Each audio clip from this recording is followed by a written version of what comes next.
اعوذ باللہ من الشیطان الرجیم بسم اللہ الرحمن الرحیم۔ عزیزان من، آج اپریل 1975 کی 27 تاریخ ہے اور درس قرآن کریم کا آغاز سورہ النحل کی آیت 94 سے ہو رہا ہے، 16/94۔ آیت 91 میں یہ کہا گیا تھا کہ وَأَوْفُوا بِعَهْدِ اللَّهِ إِذَا عَاهَدتُّمْ، خدا کے ساتھ جو تم نے معاہدہ کیا ہے اسے پورا کرنا۔ اور میں نے یہ واضح کیا تھا کہ جسے ہم کہتے ہیں ایمان لانا، مسلمان ہونا، اس کے لیے ایک معاہدہ کرنا ہوتا ہے خدا کے ساتھ، اپنی وحدی اور اقتصادی صلاحیتیں، محنت کا محاصل جو کچھ بھی ہے جسے ہم جان اور مال کی جامع اصطلاح سے تعبیر کرتے ہیں، مومن یہ سب کچھ بیچ دیتا ہے اور اس کے صلے میں، اس کی قیمت میں خدا اسے جنت عطا کر دیتا ہے۔ یہ ایک باہمی معاہدہ ہوتا ہے۔ تو اس کے بعد ان سے یہ تاکید کی جاتی ہے کہ معاہدہ کیا ہے تو اب اس کو پورا کرنا، کہ اسلام، تمہارا ایمان، تمہارا مسلمان ہونا اس وقت تک ہی باقی رہے گا جب تک تم اس معاہدے پہ قائم رہو گے۔ یہ تو ان سے تاکید کی، باقی رہا یہ کہ ساتھ فریق ثانی بھی تو اس میں ہے معاہدے میں، اور فریق ثانی تو خود خدا ہے۔ تو اپنے متعلق یہ چیز کہی جسے ہم بالفرض محال کہتے ہیں کہ اگر خدا کی طرف سے بھی تم دیکھو کہ بالفرض محال یہ معاہدہ پورا نہیں ہوتا، مسعودہ، تم اس کے متعلق سوال کر سکتے ہو۔ اتنی تاکید ہے معاہدے کی۔ یہ تو وہ معاہدہ تھا جو خدا اور بندے کے درمیان ہوتا ہے، اور اس سے نیچے اتریے تو پھر یہ معاہدے یا وعدہ جسے کہتے ہیں وہ ایک ہی بات ہوتی ہے، عہد اور وعدہ۔ انسانوں کا آپس میں بھی تو یہ ہوتا ہے، قوموں کے درمیان معاہدات ہوتے ہیں، انفرادی طور پر آپس میں معاہدے بھی ہوتے ہیں، وعدے بھی ہوتے ہیں۔ یہ محض ایک قانونی فرق ہوتا ہے ان دونوں میں، ورنہ وہ بات ایک ہی ہے۔ وعدہ یا قول اقرار جسے آپ کہتے ہیں، کوئی بات بھی جو دوسرے سے طے کر کے آپ کہہ دیں کہ ہاں میں ایسا کروں گا، وہ وعدہ ہو گیا، وہ معاہدہ ہو گیا۔ اور یہ چیز معمولی نہیں ہے۔ ابھی یہ کہا ہے کہ یہ تو مسلمان ہونے کی اولی شرط ہے۔ بڑی اہمیت حاصل ہے معاہدے کو بھی اور وعدوں کو بھی جو آپس میں کیا جائے، یہ لائٹلی لینے کی بات نہیں ہے۔ سارا کیریکٹر انسان کا اس کے وعدے پہ دار و مدار اس کا ہوتا۔ وعدہ کر کے تو نہیں پھر گیا، مکر تو نہیں گیا، اس میں جھوٹ تو نہیں بولا اس نے۔ یہ چیز کہ وعدہ خلافی یا وعدے کا پورا کرنا مسلمان ہونے کے لیے ایک شرط ہے۔ پہلے ادوار کے متعلق تو کچھ ہم زیادہ نہیں جانتے۔ ابھی کل تک ہمارے معاشرے کی یہ کیفیت تھی۔ اپنے بچپن کا ایک چھوٹا سا واقعہ کی خدمت کرتا ہوں کہ مسلمانوں کے متعلق غیر مسلم کیا یقین رکھتے تھے۔ بٹالہ ہمارا شہر تھا جہاں ہم رہتے تھے، گلی سے بالکل باہر بازار تھا، اور بازار میں مخلوط دکانیں ہندو مسلمانوں کی ہوتی تھی۔ ایک ہندو کی دکان تھی گلی کے ساتھ ہی، تیل بیچنے والا، ہیرا تیل۔ میں چھوٹا سا تھا، وہیں باہر نکلا تو اس نے، وہ ہیرا تیلی نے یہ کہا کہ دیکھیے میاں جی، سنیے ایک بات۔ وہ ہندو مسلمانوں کے بچوں تک کو بھی میاں جی کہا کرتے تھے۔ ایک بات سنیے، اس کے سامنے ایک گاؤں کا گوار سا جیسے بظاہر کہیے، وہ تیلی تھا، وہ گاؤں کے تیلی تیل لاتے تھے اور اس کے پاس بیچتے تھے، وہ پھر آگے لوگوں کے پاس بیچا کرتا تھا۔ بیوپار یوں تھا ان کا۔ تو ان میں کوئی تکرار ہو رہی تھی تو اس نے مجھے کہا، اس ہیرا تیلی نے، کہ دیکھو میاں جی، دیکھو یعنی اس نے کیا ہنیر پا گیا، یہ مجھے لفظ یاد ہے اس کے. اب دیکھنا میاں جی ہنیر پا گیا، میں کہا کی ہے لالا؟ کہنے لگا جی مسلمان ہو کے جھوٹ بولتا جی وادیوں مکر گیا جی، مسلمان ہو کے جھوٹ بولتا جی وادیوں مکر گیا جی. آج سے یہ بہرحال کچھ 60 برس پہلے کی بات سمجھ لیجئے. بازار کا ہندو ایک یہ کہہ رہا تھا، ساری عمر یہ بات میرے دماغ میں گونجتی رہی کہ اس وقت تک ابھی مسلمان کا شعار یہ تھا کہ اس نے کہا یہ کہ ہنیر پا گیا جی میاں جی، یا دیکھو مسلمان ہو کے جھوٹ بولتا جی. یہ تو مجھے معلوم نہیں کہ اس نے جھوٹ بولا تھا یا یہ یوں ہی کہہ رہا تھا. بہرحال اس کے سامنے اس نے یہ بات کہی تو اس کے بعد اس مسلمان کے کریکٹر کی یہ کیفیت تھی، گاؤں کا دہقانی تیلی غریب آدمی، یعنی وہ اتنی محنت مشقت کے بعد اس زمانے میں سارے سودے میں سے اس کو کوئی روپیہ 8 ملتی تھی. اس کا رد عمل یہ تھا، اس کی غیرت اور اس کی حمیت کا. اس نے کہا او لالا جنہ چیر چکر گل ہیرے کے چراغ میں چوندی سی نہ پئی انہاں چیر چکر جھگڑا ٹھیک ہے گا. تو ہوں کیا مسلمان ہو کے جھوٹ بولیا ہے گا، میرے اسلام سے حملہ جو سی چھڈیا میں اور تر کے اپنا کھوتا لے کے. ادھر بھی یہ کیریکٹر تھا. وہ اس کے بعد آوازیں دیتا رہا آجا ٹھیک ہے نہیں ہو جائے گا. انہیں اتوں ایوں کر کے ہاں کہنے لگا نہیں تو جب کیا مسلمانوں کے جھوٹ بولیا تو ہوں گل مک گئی ہے، چھڈیا میں جو کچھ بھی. آج تک یاد ہے عزیزان من. اور ہمارے رونے کی تو اصل بات یہ ہے کہ ہمارا ماضی ان واقعات سے بندھا ہوا ہے اور حال اس میں گزارا کرنا پڑتا ہے کہ بڑی سے بڑی ذمہ دار ہستیاں اس دور کی، خواہ وہ مشرق میں ہو خواہ وہ مغرب میں ہو، اس کم وقت سیکولرزم کی سیاست نے یہ کر دیا ہے کہ یہ وعدہ کر کے پھر جانا مکر جانا کوئی بات ہی نہیں رہی. اور جو جتنا کاریگری سے اس میں جھوٹ بولے مکر جائے فریب دے اتنا بڑا کامیاب لیڈر تصور کیا جاتا. بین الاقوامی سطح پہ یہ چیز آ گئی. سولون نے جو دیر ہوئی یہ بات کہی تھی کہ معاہدے آپس میں قوموں کے معاہدے، اس نے کہا تھا کہ مکڑی کا جالا ہوتا ہے معاہدہ، تو اپنے سے کمزور کو پھانس لیتا ہے، اپنے سے طاقتور کے سامنے ٹھہر ہی نہیں سکتا. اور آج جو سیاست چل رہی ہے، میں نے آپ سے کہا تھا کہ یہ مکیاولی سیاست ہے. اس کی ڈفرینس پڑھنے کی بات، پڑھنے کی سارا زور وہ اس پہ دیتا ہے کہ اول تو چاہیے یہ کہ معاہدہ کر کے پھنسو ہی نہیں. اگر مجبوراً معاہدہ کرنا پڑ جائے تو اسی وقت ذہن میں یہ خیال رکھو کہ اس پہ میں نے پورا نہیں اتنا نبھانا نہیں ہے. الفاظ اس قسم کے رکھو کہ جب جی چاہے اس کے دوسرے معنی کسی طرح انہیں پہنائے جا سکے. اور اگر کسی صورت میں بھی یہ ممکن نہ ہو، کوئی راستہ نکلنے کا نہ ہو تو پھر جاؤ. یہ بائبل ہے دور حاضرہ کی سیاست. یہ جو دنیا میں اس وقت اس قدر خلفشار انتشار پریشانیاں مصیبتیں، کوئی شخص ایسا نہیں اس وقت اس دور میں جسے اطمینان حاصل ہو.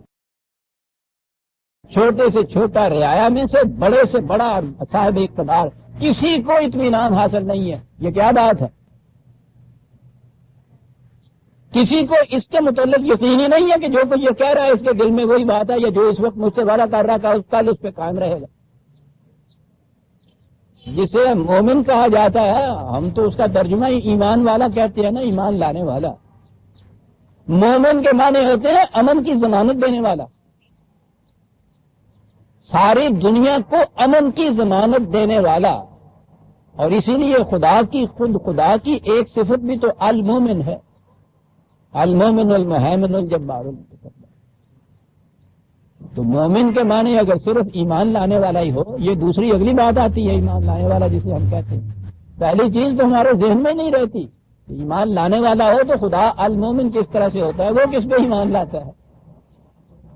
اس کا تو مادہ الف میم نون ہے جس کے معنی بنیادی امن کے ہیں. خود بھی امن میں رہنے والا اور دوسروں کو امن میں رکھنے والا، امن عالم کی ضمانت دینے والا، یہ تھا المومن. تو یہ ضمانت کس طرح سے دی جاتی تھی؟ پہلی چیز ضمانت کی عزیزان من یہ کہ دنیا کو معلوم تھا کہ ان کے ہاں ایک ضابطہ آئین و قوانین ہے جسے یہ قرآن کہتے. اس ضابطے کے متعلق ان کا یہ ایمان ہے لا مبدل لکلمات. اس میں تبدیلی نہیں ہو سکتی۔ جب آپ کسی قوم کے ساتھ کوئی معاہدہ کرتے تھے، کسی سے کوئی بات کہتے تھے، تو اس کے لیے آپ کو قرآن کی سند دینی پڑتی تھی۔ تو قرآن کی سند کے معنی یہ تھے ان لوگوں کے نزدیک کہ اس میں اب تبدیلی نہیں ہو سکتی۔ جس مملکت کے آئین اور ضوابط کے متعلق دنیا کو یہ یقین ہو کہ اس میں کسی حالت میں تبدیلی نہیں ہوگی، امن تو خود مل گیا اس کو۔ اس سے بڑی ضمانت کیا ہو سکتی ہے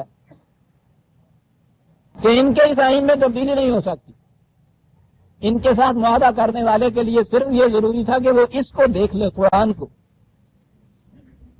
کہ یہ چیز اس میں ہے، اگر ہے تو پھر اسے امن ہو گیا کہ صاحب اب اس میں تو تبدیلی نہیں ہو سکتی، یہ بدل ہی نہیں سکتے۔ قومی حیثیت سے تو یہ تھی کیفیت ان کے المومن ہونے کی۔ آج آپ اس سیکولر نظام کے تابع خود فریبی یا فریب دہی کے لیے کچھ نام اس کا رکھ لیجیے۔ سب سے بڑا جو نام آج رکھا ہے، جیسے کہ آسمان سے اتری ہوئی جمہوریت، کوئی بھی نظام آپ کے یہاں کا ہے، جن آپ کا جی چاہے اپنے ہی پارٹی کی کثرت سے اس میں ترمیم کر لیجیے۔ تو جس آئین کی کیفیت یہ ہو، اور ساری دنیا میں یہی آج نظام رائج ہے کہ آج جو آئین اور ضابطہ ہے جس کو دیکھ کے آپ نے اس قوم کے ساتھ کوئی معاہدہ کیا، وہ کل کو آئین و ضابطہ ہی باقی نہیں رہتا۔ اگر حکومت بدلتی ہے تو پھر تو نہ انجن بمانت نہ انجینئرنگ، وہ تختہ الٹ گیا جسے کہتے ہیں، ختم ہو گیا۔ اور اگر حکومت کی کیفیت یہ ہو کہ اس میں برسر اقتدار انسان آتے رہیں جاتے رہیں، جس ضابطے کے مطابق انہوں نے حکومت کرنی ہے وہ نہیں بدلنا، حکومتوں کی تبدیلی سے بھی کچھ فرق نہیں پڑتا۔ جب آئین حکومت غیر متبدل رہنا ہے تو حکومت میں برسر اقتدار کوئی لوگ آئیں کوئی لوگ جائیں، کس قدر امن عالم کی ضمانت دینے والی تھی یہ چیز، اس اعتبار سے خدا نے اپنے آپ کو المومن کہا تھا، اور خدا کی اس کتاب کو ماننے والے جو تھے ان کو بھی مومن کہہ کے اس نے پکارا، امن عالم کی ضمانت دینے والے۔ اور جب یہ اتنی بلند سطح پر، بین الاقوامی سطح پر ان کی کیفیت یہ تھی، تو باہمی معاملات میں یہ چیز کیوں نہ ہوگی؟ غیروں کے ساتھ ہی نہیں، اپنوں کے ساتھ ہی۔ اور قرآن نے تو اس کی کہیں کوئی تخصیص ہی نہیں کی کہ اپنوں کے ساتھ جو وعدہ کرو اس کا تو ایفا کرو، اور غیروں کے ساتھ کیا ہے؟ جب جی چاہے مکر جاؤ، جب جی چاہے پھر جاؤ۔ آج ہمیں اس کی کوئی خاص اہمیت نظر نہیں آتی کہ قرآن وعدے کے متعلق اتنا زور کیوں دے رہا ہے، یعنی ہم نے وعدے کو ایسا لائٹلی لیا ہوا ہے۔ اور وعدہ تو عزیزان من، جیسا کہ میں کہا کرتا ہوں، بڑی چھوٹی چھوٹی باتوں سے شروع ہوتا ہے۔ جب آپ کسی دوست سے کہتے ہیں کہ ہاں بھائی میں 4 بجے آ جاؤں گا، یہ بھی وعدہ ہے، اور یہ تو آپ کو معلوم ہے کہ پھر وہ 4 بجے تو کوئی بھی نہیں آیا کرتا۔ انفرادی طور پہ تو آپ کہتے ہیں ایک دوست کبھی کوئی جنج ٹکی ہے گی اور سیڑے جڑا میں دسیا ہے آ جانا، بیٹھے ہوئے سارے جڑے انہوں نے سدے ہوئے نے استقبال کرنے واسطے برات میں، وہ چار ٹھنڈے ہوں نے پہ وقت پہ آیا ہوں، گھر والے نہیں، دوسرے نہیں، چی میں گوئیاں ہو رہی ہیں بات میں۔ وہ جس ویلے انہوں نے پوچھو بھی 12 بجے کیا سی 3 بجے آیا ہے، وہ کہنے لگا جنگا کا معاملہ جو ہے، یعنی وہ بات بھی ٹھیک کہتے ہیں کہ ایک مسلمان کے وعدے پہ نہیں اعتبار کیا جا سکتا، یہ تو 100 ہے، بڈوں کی پنسیری میں تولنا کیا ہے گا۔ عزیزان من، جب کسی قوم کے افراد کی آپس میں بھی یہ حالت ہو جائے کہ کسی کے وعدے پہ اعتبار ہی نہ ہو، تو آپ سوچتے ہیں کہ یہ جو ہمیں ہر وقت ایک دوسرے کے متعلق کوئی دھڑکا لگا رہتا ہے، اس دھڑکے کی بنیادی وجہ یہ ہوتی ہے کہ جب وہ بات کر رہا ہوتا ہے تو یقین نہیں ہوتا کہ واقعی یہ ہی مینز اٹ، یعنی جس کے دل میں یہ بات ہے جو زبان سے یہ کہہ رہا ہے، اور اگر وہ کہہ کے چلا جاتا ہے تو پھر اس کے بعد یہ دھڑکا لگا رہتا ہے کہ وہ پتہ نہیں کل کو یہ کیا کہہ دے، اور یوں پھر جانے والا جو ہے اب اسے کچھ ندامت بھی نہیں، شرم بھی نہیں، وہ چراغ تیلی دی گل تو بڑی وڈی ہے جی، اب وہ حمیت و غیرت بھی تو چلے گی اس قوم کے اندر، کسی شخص کو وعدے سے مکرتے ہوئے، جھوٹ بولتے ہوئے کوئی آری محسوس نہیں ہوتی۔ اس لیے کہ وہ روز اوپر دیکھتا ہے کہ کل انہوں نے کیا وعدے ہم سے کیے تھے، آج کیا ہو رہا ہے، اور اس طرح سے جسے بریون فیسڈلی کہتے ہیں نا، ڈٹھائی کے ساتھ، یعنی اور کچھ نہیں، تو پہلے اس سے کچھ ندامت ہوا کرتی تھی، کوئی تھوڑی سی شرم آ جایا کرتی تھی، آنکھیں جھک جایا کرتی تھی، لیکن اب یہ معاشرے کا شعار اس قدر عام ہو گیا ہے کہ اب کسی کو کسی قسم کی ندامتی محسوس نہیں ہوتی، احساس ہی مٹ جاتا ہے۔ اور یاد رکھیے، انسان اور حیوان میں ایک مابہل امتیاز شاید یہ بھی ہے کہ انسان کو ندامت آتی ہے، حیوان نادم نہیں ہوتا۔ جب اس سطح کے اوپر انسانوں کا معاشرہ آ جائے، اور اس میں سے بھی پھر مسلمانوں کا معاشرہ کہ جسے امن عالم کا ضامن قرار دیا گیا تھا، ان کی باہمی کیفیت یہ ہو جائے، تو آپ سوچئے کہ معاشرے میں پھر کس قدر ہر قلب کے اندر جہنم نہیں بھر گئے، بھروسہ ہی نہیں کسی، اعتماد ہی کسی کو نہیں کرنا، یقین ہی کر سکتے، ویسے ہی نہیں کر سکتے، اور اگر وہ اس کے ساتھ انشاءاللہ کہہ دے تو پھر تو وہی سمجھ لیا جاتا ہے کہ نہیں۔ آج یہ چیز کہنی شروع کر دی ہے لوگوں نے، جب وہ کہتا ہے کہ میں انشاءاللہ 4 بجے آؤں گا، وہ کہنا گل پکی کر رہا ہے، انشاءاللہ چھوڑ دیتے ہیں۔ جس قوم کی کیفیت یہ ہو جائے کہ وہ ویسے بات کرے تو پھر بھی کچھ چلیے 50% صحیح قابل اعتماد ہے، اگر اس نے خدا کو بیچ میں وہ لے آیا ہے تو وہ 100% سمجھ لیا گیا کہ جھوٹ بول رہا ہے۔ ان چیزوں کے لیے آپ بلاخر مذہب کی طرف آیا کرتے تھے نا، یہ کہا جاتا تھا نا کہ نہ بھائی تمہارا مذہب نہیں اجازت دیتا، تمہارا دھرم اس کی اجازت نہیں دیتا، اسلام اس کی اجازت نہیں دیتا، خدا اور رسول اجازت نہیں دیتے، شریعت اجازت نہیں دیتی، عزیزان ایمان۔ اور جب آپ کو یہ شریعت کا فتویٰ بتایا جائے کہ اگر وہ شریعت زندگی کی ضرورتوں کے لیے جھوٹ بولنا واجب ہو جاتا ہے، یعنی شرم اور ندامت تو ایک طرف رہی، اگلی بات ایسی تھی کہ اس میں بہرحال مذہب اجازت دے دیتا ہے۔ چلو یہ بھی صحیح، اجازت کے معنی ہوتے ہیں رخصت کے کہ تمہارا جی چاہے تو تم سچ بول لو، جی چاہے تم جھوٹ بول لو، چل اسے اجازت کہتے ہیں۔ یعنی اسلام تو اس کا بھی تصور نہیں کر سکتا کہ یہ کہا جائے کسی سے کہ بھئی اس معاملے میں تمہارا جی چاہے تو تم برقرار رکھنا وعدے کو، جی چاہے تو مکر جانا پھر جانا۔ رخصت کی بات بھی نہیں ہے، یہ بھی کریکٹر نہیں ہے۔ اور جب یہ کہا جائے کہ شریعت کی روح سے واجب ہو جاتا ہے جھوٹ بولنا، واجب آپ کو معلوم نہیں اصطلاح ہے شریعت کی، فرض تو وہ ہو جاتا ہے جو خدا کی طرف سے، اس سے نیچے درجے کے اوپر انہوں نے ایک لفظ واجب رکھا ہوا، واجب ہے اس کے اوپر۔ اور ترک وجوب جو ہے، جو چیز واجب ہوتی ہے اس کا ترک کرنا جو ہے وہ گناہ کا موجب ہوتا ہے، یعنی اگر جھوٹ نہ بولا جائے تو تم گناہ گار ہو جاؤ گے۔ یہ فتوے آج دیے جاتے ہیں بدقسمتی سے اس ملک کے اندر، جس کو کہ اسلامی قوانین کے نفاذ کے لیے نافذ کیا گیا تھا۔ اس ملک کے اندر سب سے بڑی دعوے دار جماعت جو ہے اسلامی نظام کے قیام کی جماعت اسلامی کے امیر کا یہ فتویٰ ہے۔ میں کوئی بات لگی لپٹی نہیں کہا کرتا، مئی 1958 کے ترجمان القرآن کے اندر یہ چیز موجود، جب ان کے اوپر یہ الزام عائد کیا ان میں سے ان لوگوں نے کہ جو اس بنا پر جماعت کو چھوڑ کے الگ ہوئے تھے، انہوں نے جواب میں یہ بات کہی تھی کہ یہ کون سا غیر اسلامی اقدام ہے جو میں نے کیا ہے۔ شریعت کی روح سے زندگی کی اہم ضروریات کے لیے جھوٹ بولنا واجب ہو جاتا ہے، یعنی اگر اس وقت جھوٹ نہ بولا جائے تو انسان گناہ گار ہو جاتا ہے۔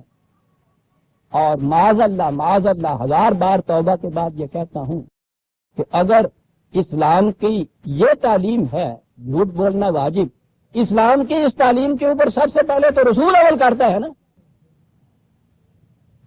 وہیں سے شریعت بنتی ہے نا۔ خدا کا حکم ہو، اس کا رسول اس پہ عمل کرے، تو اگر شریعت حقہ کا فیصلہ یہ ہے کہ ایسے وقت میں جھوٹ بولنا واجب ہو جاتا ہے، سوچو تو صحیح کہاں جا کے بات چلتی۔ تیرے نشتر کی زد شریعان قیصر ناتوان تک ہے، ان کو لیکن اس سے کیا کرے؟ انہیں تو اپنے ساری سیاست اور ساری زندگی کے متعلق شرعی سند کی ضرورت ہے کہ جھوٹ بولنا واجب ہو جاتا ہے۔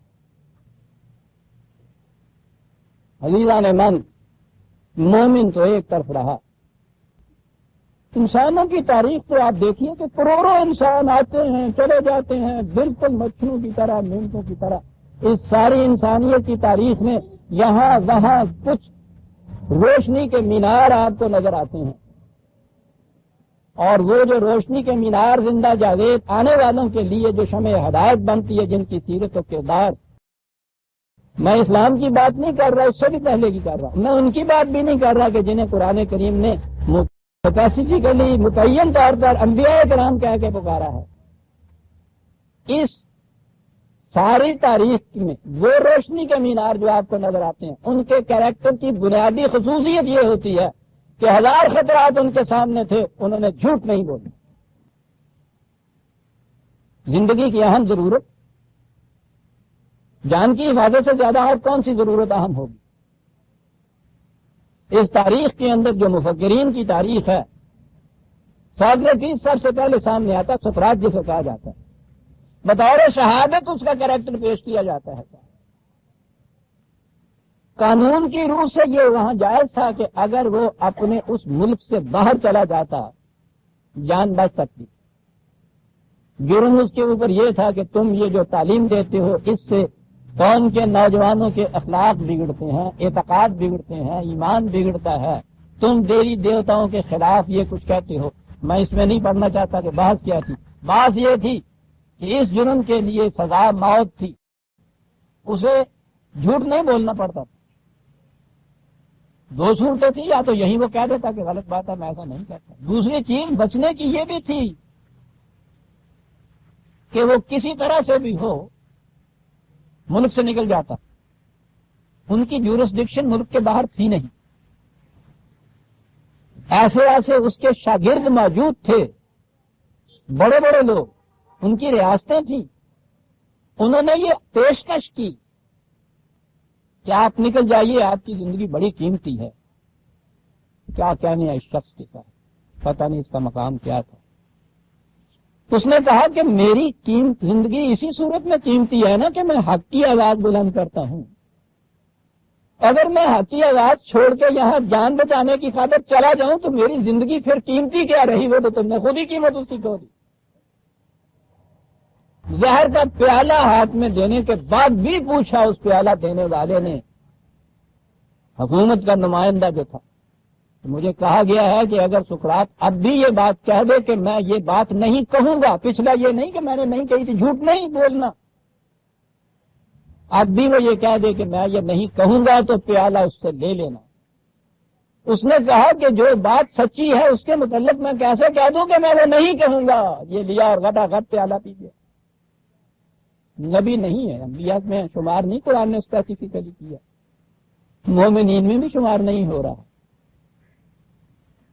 کیوں آج تک اس شخص کا نام یہ ہے؟ اسی لیے کہ میں ان کے الفاظ میں انورٹڈ کاما میں کہوں کہ تمہاری شریعت حقہ کی خلاف ورزی کی، اس لیے شہرت بقائے دوام حاصل ہو گئی اس کو۔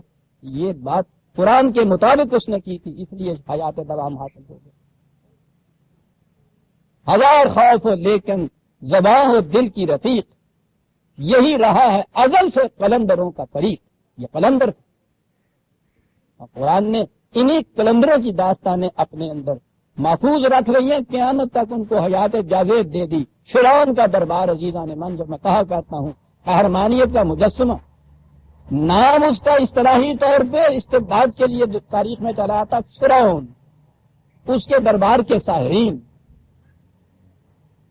حقیقت کو اپنے سامنے بے نقاب دیکھا تو انہوں نے کہا کہ ہم ایمان لے آئے موسیٰ اور ہارون کے خدا پر۔ شیر کسی گرج کے ساتھ، دھاڑ کے ساتھ وہ شخص بولا کہ ہے میری اجازت کے بغیر، اور یہ کیفیت؟ انہوں نے کہا کہ حق تو حق کہنے میں کسی کی اجازت کی کیا ضرورت ہوتی؟ اس نے کہا کہ اس کا انجام تمہیں معلوم ہے؟ میں نے کہا کیا انجام؟ اس نے کہا کہ ابھی ٹکڑے ٹکڑے کرا دوں، پھانسی پہ لٹکا دوں۔ انہیں معلوم تھا کہ یہ خالی خولی دھمکی نہیں ہے، فرعون کہہ رہا ہے یہ بات، ایک ہی سیکنڈ میں اس میں عمل ہو جائے گا۔ انہیں اس کا پتا تھا کہ کون کہہ رہا ہے۔ ایمان لائے ہوئے، جیسا میں نے شاید پچھلے ہی اپنے درس میں کہا تھا، ایمان لائے ہوئے بھی ابھی لمبا عرصہ نہیں گزرا تھا، تو مستقاموں والی بات بھی نہیں تھی، چند ثانیت ہوئے ہوتے، لیکن ایمان اسے کہتے ہیں عزیزان ایمان۔ اس نے یہ کہا، قیامت کی دھمکی تھی، شدید ترین عذاب جو دیا جا سکتا ہے کسی کو وہ تھا یہ۔ انہوں نے کیا کہا؟ مسکراتے ہوئے کہا فَقْضِ مَا أَنْتَ قَاضٍ، اور جو تیرے جی میں آئے فیصلہ کر دے۔ ہم نے حق بات کہہ دی ہے، ہم اس میں جھوٹ نہیں بول سکتے۔ کیوں یہ بے خوفی پیدا ہو گئی؟ کیوں اتنے نڈر ہو گئے؟ اگلے فکرے میں بات ہے عزیزان من ساری، یہ سارے جھوٹ یہ جن کے لیے وجوب کہہ رہے ہیں، یہ زندگی کی اہم ضرورتیں، ایمان کی ضرورت تو یہ ہوگی نہیں، آخرت کی بھی کوئی ضرورت نہیں ہوگی، اسی زندگی کی ضرورتیں کم وقت ہوگی نا، اسی طبی زندگی کی کوئی ضرورتیں ہوں گی نا۔ جواب ان کا یہ تھا، دھمکی دیتے ہو یہ کچھ کر دیں گے، تم جو کچھ ہمارے ساتھ کر سکتے ہو اس طبی زندگی کی حد تک کر سکتے ہو، اس سے آگے تو تمہارا ہاتھ ہی نہیں جا سکتا، اور زندگی یہاں تو نہیں ختم ہو جاتی، یہ تو رجوع ہے، وہاں آگے بھی چلے گی، پکڑ وہاں ہمیں آگے۔ صرف یہ ایمان انسان کے اندر یہ بے خوفی پیدا کرتا ہے کہ ہزار خوف ہو لیکن زباں ہو دل کی رفیق۔ منافقت کہتے کسی ہیں؟ کسی جھوٹ کا نام منافقت ہوتا ہے۔ کافر کو تو قرآن نے جہنم میں کہا ہے، منافق کو جہنم کے پسترین درجے کے اندر گرایا۔ کافر انکار کرتا ہے، جھوٹ تو نہیں بولتا نا، غلط بات ہے دھڑلے سے کہتا ہے، اس میں بھی اعتبار کیا جا سکتا ہے، لیکن جب صورت یہ ہو کہ جانتے بوجھتے دیدہ دانستہ زندگی کی کسی ضرورت کے لیے جھوٹ بولنے کی اجازت ہی نہیں بلکہ واجب ہو جاتا ہے عذر شریعت، سوچئے کہ کوئی شخص پھر اس پہ اعتبار کر سکتا ہے۔ اور ان کی جرتوں کا عالم یہ ہے عزیزان من، مجھے اس تلخ نوائی میں معاف کیجیے گا، بات بڑی دور تک پہنچی ہوئی، اپنے جھوٹوں کو اور اپنے فریبوں کے لیے جواز پیدا کرنے کے لیے یہ اس قسم کی شریعت پیش کی، اور پھر کچھ شرم نہیں آئی یہ کہتے ہوئے کہ خود رسول اللہ صلی اللہ علیہ وسلم صحابہ کو تلقین کیا کرتے تھے کہ ضرورت پیش ہے تو جھوٹ بول لیا کرو، کہ حضور نے اپنے مخالف کعب بن اشرف یہودی کو قتل کرنے کا منصوبہ بنایا۔ یہ سیرت پیش کی جا رہی ہے دنیا کے سامنے عزیزان من، اس ذات گرامی کی جس نے اپنی شدید ترین مخالف قوم کے سامنے کھڑا ہو کے کہا تھا کہ تم مجھ سے کہتے ہو کہ تمہارے سچے ہونے کی دلیل کیا ہے، معجزہ دکھاؤ۔ انہوں نے کہا کہ معجزہ تو دلیل نہیں بنا کرتا، دلیل یہ ہے کہ قد لبثت فیکم عمرا من قبلہ افلا تعقلون، میں نے ساری عمر تمہارے اندر بسر کر دی ہے، کیا تم اس سے نہیں اندازہ لگا سکتے کہ یہ ایک سچے کی زندگی ہے یا جھوٹے کی زندگی؟ کسی کو جرت نہیں ہوئی کہ انگشت نمائی کر سکے۔ آج اس رسول اقدس و اعظم کے متعلق کہا جاتا ہے کہ اپنے مخالفین کو دھوکے سے قتل کرا دیا کرتا تھا، اور صحابہ کو جب بھیجا ہے قتل کرنے کے لیے تو انہوں نے کہا کہ اس کے لیے ہمیں کچھ جھوٹ بولنا پڑے تو اجازت ہے، کہا کہ ہاں اجازت ہے۔ اللہ اکبر عزیزان من، یہ پاکستان میں اسلامی نظام قائم کرنے کے مدعیوں کی کیفیت، اسی لیے تو اس مملکت کا بیڑا غرق ہو گیا، یہ معاشرہ تباہ ہو گیا، بدترین معاشرہ اس وقت ہے دنیا میں اس قوم کی۔ میں نے کہا ہے نا کہ یہ جو لوگ سیکولرزم کے حامی ہیں ان پہ تو گلائی کوئی نہیں ہے، انہوں نے تو پہلے دن سے کہا کہ کوئی بار غیر متبدل نہیں ہے۔ یہ جو اقامت دین کے مدعی ہے، اسلامی نظام لانے کے لیے صبح سے شام تک یہ کوئی دعوتیں دے رہے ہیں، وہ یہ اسلام پیش کر رہے ہیں، اور یہ ہے وہ شریعت جس شریعت کے سانچے میں ڈھال کے انہوں نے اگلی نسل کو تباہ کیا ہے۔ یہ سارے نوجوان جن کو اسلام کے نام کے اوپر یہ استعمال کر رہے ہیں ان کا کریکٹر یہ بنا دیا انہوں نے، جن کو پہلے دن سے بچوں کو تعلیم یہ دی جائے کہ ضرورت کے وقت جھوٹ بولنا واجب ہو جاتا ہے، دشمن کے خلاف فریب کرنا سنت ہو جاتا ہے، ان نوجوانوں سے آپ کیا توقعات کریں؟ 60 برس پہلے کا ہیرا تیلی یہ کہتا تھا کہ میاں جی ہنیرا مسلمان ہو کے جھوٹ بول رہا۔ آج کی تعلیم ان کی یہ کیفیت ہے اسلام کے علم برداروں کی کہ آج دنیا یہ چیز کہے گی کہ دیکھیے صاحب مسلمان ہو کے جھوٹ نہیں بولتا، حالانکہ شریعت کی روح سے واجب تھا اس کے اوپر، ترک وجوب ہے۔ یہ ہے وہ کردار جو پیدا کیا جا رہا ہے اگلی نسلوں کے اندر، ہم تو ڈوبے تھے، ہمارا بیڑا غرق تو ہوا تھا، آنے والی نسلوں کو، اور جب انہیں کہا جائے کہ صاحب شریعت کا یہ فیصلہ ہے، تو نہ صرف یہ کہ انہیں اس فریب اور جھوٹ پہ کوئی شرم نہیں آئے گی، وہ فخر کریں گے کہ ہم اتباع شریعت کر رہے ہیں، ان کا تو قصور کوئی نہیں ہے، ان کو بتایا ہی گیا۔ ان کے کسی وعدے پہ پھر کوئی یقین آپ کر سکتے ہیں؟ ان کے معاہدے پہ دنیا کی کوئی قوم کسی طرح سے بھروسہ کر سکے؟ یہ سیکولرزم سے ہٹ کے ہم یہی کہتے تھے نا کہ نہیں بابا، خدا کے لیے اسلام پہ، شریعت پہ، دین پہ مدار رکھو، یہاں یہ ہے وہ شریعت جس کے اوپر مدار ہوگا آپ کا۔ ان سیکولرزم کے حامیوں کو ہم کیا کہہ سکتے ہیں؟ قرآن نے یہ چیز کہی، وَلَا تَتَّخِذُوا أَيْمَانَكُمْ دَخْلًا بَيْنَكُمْ، اپنی قسموں کو، اپنے وعدوں کو آپس میں فساد ڈالنے کے لیے سپر نہ بنایا کرو۔ پہلی چیز اس میں یہ ہوگی کہ دنیا میں تمہارا اعتماد اٹھ جائے گا، فَتَزِلَّ قَدَمٌ بَعْدَ ثُبُوتِهَا، یہ جو قدم جم گئے ہیں تمہارے اکھڑ جائیں گے۔ جیزان ایمان، ایک دوست جس پہ آپ بھروسہ کرتے چلے آ رہے ہیں، ایک دفعہ بھی آپ سے جھوٹ بول جائے، مکر جائے، وعدہ خلافی کر جائے، قدم اکھڑ جاتے ہیں اس کے بعد۔ ٹھیک ہے تعلقات دوبارہ استوار بھی ہو جائے تو ہو جائے، وہ بات نہیں رہتی عزیزان، پھر وہ بات نہیں رہتی۔ قومی حیثیت سے کہا کہ یاد رکھو، معاہدات اور وعدوں کی بڑی سختی سے پابندی کرو۔ کتنی عظیم چیز ہے یہ کہ یہ کیا تم نے تو جمے، کہ یہ کیا تم نے تو جمے ہوئے قدم اکھڑ جائیں گے۔ تمہارا تو قدم جمع ہوا اس لیے تھا کہ تمہیں پتا تھا کہ جو بات میں نے کہی ہے اس کے خلاف میں کر ہی نہیں سکتا، سوچ نہیں سکتا، جمع ہوا ہے نا قدم۔ لڑکھڑاتا تو اس کا قدم ہے نا کہ جس نے اب کچھ کہا، بعد میں کچھ کہے گا، کل کچھ اور کہے گا، تو ایک مرکز پہ تو وہ قائم ہی نہیں ہے۔ اور قوموں کی نگاہ میں تمہارے جمے ہوئے قدم اکھڑ جائیں گے کہ کوئی بھروسہ نہیں کرے گا تم۔ فَتَذُوقُوا السُّوءَ، یاد رکھو عذاب میں پھنس جاؤ گے، مبتلا ہو جاؤ گے۔ اس کے بعد بات تو صرف اتنی تھی نا کہ تم نے وعدہ کیا تھا، وعدہ خلافی کر رہے ہو، جو ہمارے نزدیک کچھ ہے ہی نہیں۔ قرآن کہتا ہے کیوں یہ عذاب آئے گا، بما صددتم عن سبیل اللہ، یہ تو خدا کی طرف جانے والوں کے راستے میں رکاوٹیں پیدا کر دے گی یہ چیز تمہاری۔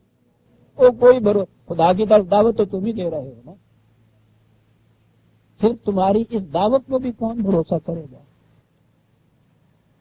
آپ نے غور کیا کہ جس بات کو کبھی ہم اہمیت ہی نہیں دیتے آپس میں وعدہ کرنے کو، اس کی اہمیت قرآن کی روح سے کیا ہے؟ ایک وعدہ خلافی جو ہے، ایک قول یا اقرار کا توڑ دینا جو ہے، ملی یا انفرادی طور پہ تمہارے پاؤں میں لغزش پیدا کر دے گا، اور یہ بات خدا کی طرف جانے والے راستے کے اندر رکاوٹ بن جائے گی۔ وَلَكُمْ عَذَابٌ عَظِيمٌ،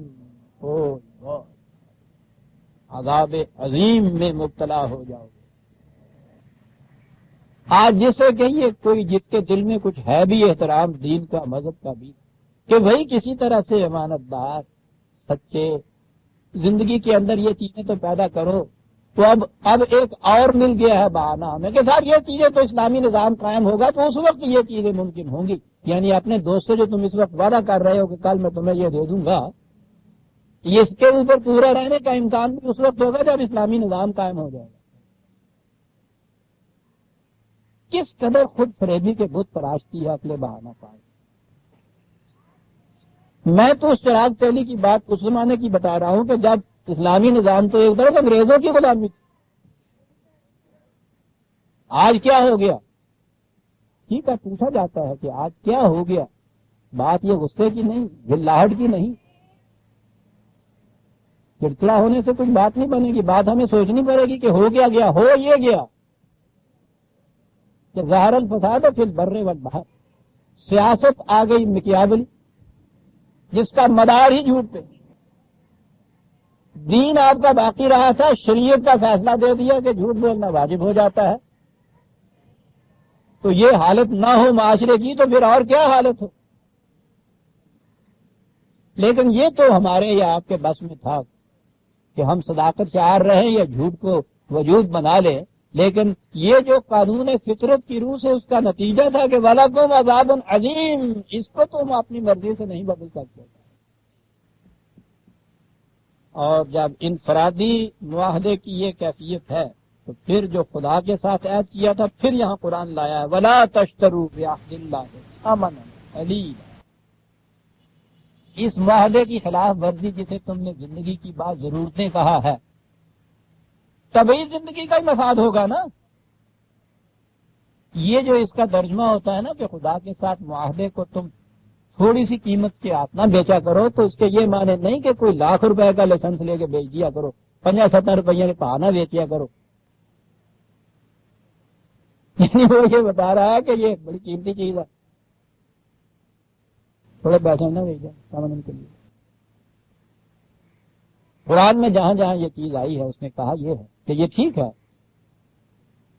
زندگی کی ہر متاع قیمتی ہے، اس قابل ہے اسے خریدا جائے، لیکن جب بھی اس دنیا کی کسی قیمت اور کسی ثمن اور کسی متاع اور آپ کی ذات کی زندگی، آخرت کی زندگی جو ہے اس میں ٹکراؤ پیدا ہو جائے تو قرآن کی روح سے یہاں کی ہر قیمت ثمن قلیل ہوتی ہے۔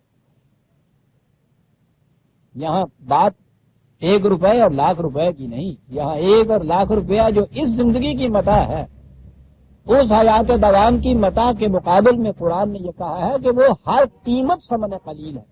اس لیے قرآن جب اس کو ثمن قلیل لائے گا کہیں بھی، اس کے معنی یہ ہوں گے کہ وہ مستقل اقدار، وہ پرماننٹ ویلیوز، اس ویلیو کے مقابلے میں یہاں کی ہر ویلیو ثمن قلیل۔ اس لیے اسے یوں نہ بیچ دیا کرو، اس ٹیمپٹیشن میں نہ آؤ۔ اب دیکھیے کہ وہ دونوں جو ویلیوز، دونوں قیمتیں جو ہیں، ہاں ہاں قرآن ہے عزیزان مانی، واہ واہ واہ کیا بات ذہن میں آ گئی۔ قیمت کا لفظ ذہن میں آیا اور یہ عرب ہے صاحب۔ قیمت کے معنی بھی قیمت ہوتا ہے، ثمن کے معنی بھی قیمت ہوتا ہے کسی چیز۔ یہ ثمن کیوں لایا؟ ہر جگہ ثمن کیوں لایا ہے؟ قیمت کیوں لایا ہے؟